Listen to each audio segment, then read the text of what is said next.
Hello guys, তোমরা সব কেমন আছো? আশা করি সবাই ভালো আছো। তো আজকের আমি একটা পায়েসের রেসিপি নিয়ে চলে এসেছি। তো রেসিপিটা কিভাবে বানিয়েছি চলো শুরু করা যাক। তো বন্ধুরা, তোমরা ভিডিওটা স্কিপ করে দেখবে না, তাহলে কিছুই বুঝতে পারবে না। তোমাদের বাড়িতে কোনো গেস্ট আসলে এই পায়েসটা একবার যদি বানিয়ে দাও, তোমার খুব সবাই খেয়ে প্রশংসা করবে। তো চলো আজকের ভিডিওটা শুরু করা যাক। তো বন্ধুরা, আমি কাপ দিয়ে চালগুলো মেপে তারপরে ভালো করে ধুয়ে নিয়েছি। ভালো করে ধোয়া হয়ে গেলে এবার আমি গ্যাসটা অন করে চালটা সিদ্ধ করতে দেবো। তারপরে একটু নুন দিয়ে দেবো। নুন দিয়ে আমি ঢাকনা দিয়ে চাপা দিয়ে দেবো, তাতে ভালোভাবে সিদ্ধ হয়।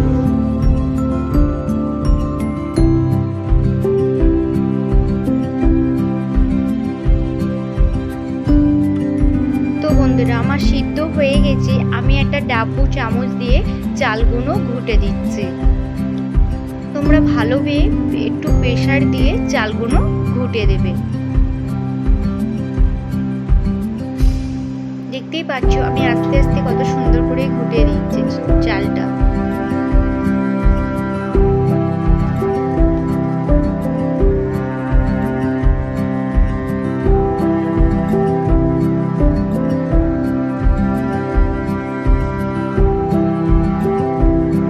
এবারে আমি একটা বাটিতে চালটা তুলে নেব।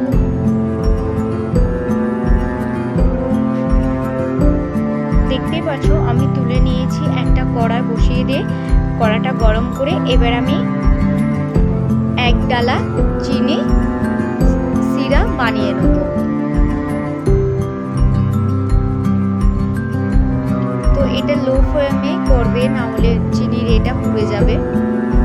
তো দেখতে পাচ্ছ আমি কত সুন্দরভাবে করে নিয়েছি। এবারে দুধটা ঢেলে দিয়েছি। তো বন্ধুরা, চিনিটা যদি দলা দলা হয়ে যায় তো কিছুই ভয় করবে না, তো আবার ঠিক হয়ে যাবে ভালো করে নাড়াচাড়া করলে। গ্যাসটা একটু লো ফ্লেমে দিয়ে রাখবে। দেখতেই পাচ্ছ কত সুন্দর দেখাচ্ছে। এবার আমি 3টে এলাচ ফাটিয়ে দিয়ে দিয়েছি, তারপরে 2টো তেজপাতা। তো বন্ধুরা, আমি 4 প্যাকেট গুঁড়ো দুধ কিনে রেখেছিলাম, তাই আমি 1 প্যাকেট রেখে দিয়ে আর 3 প্যাকেট বাটিতে ঢেলে দিয়ে দেবো। দেখতেই পাচ্ছ এবারে আমি নাড়াচাড়া করে নেব।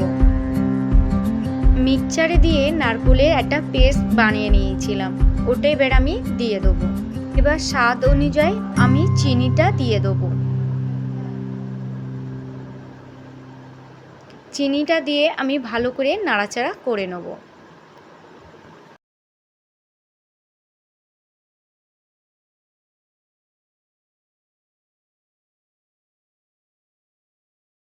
যে পায়েসটা আমি সিদ্ধ করে রেখেছিলাম সেই পায়েসটা এবারে আমি দিয়ে দেবো। তো পায়েসটা খুব দলা দলা হয়ে গেছিলো, তো কোনো সমস্যা হবে না, আস্তে আস্তে ঠিক হয়ে যাবে। পায়েসটা দোবা হয়ে গেলে এবার আমি নাড়াচাড়া করে নেব। গ্যাসটা লো ফ্লেমে রাখবে। দেখতে পাচ্ছ কত সুন্দর হয়ে গেছে।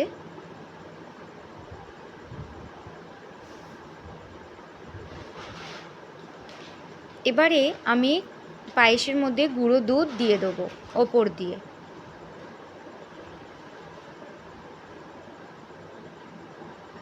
দিয়ে ভালো করে নাড়াচাড়া করে নেব। বন্ধুরা, ভয় করার কিছুই নেই। এই গুঁড়ো দুধটা দলা দলা দেখাচ্ছিল, ওটা ঠিক হয়ে যাবে।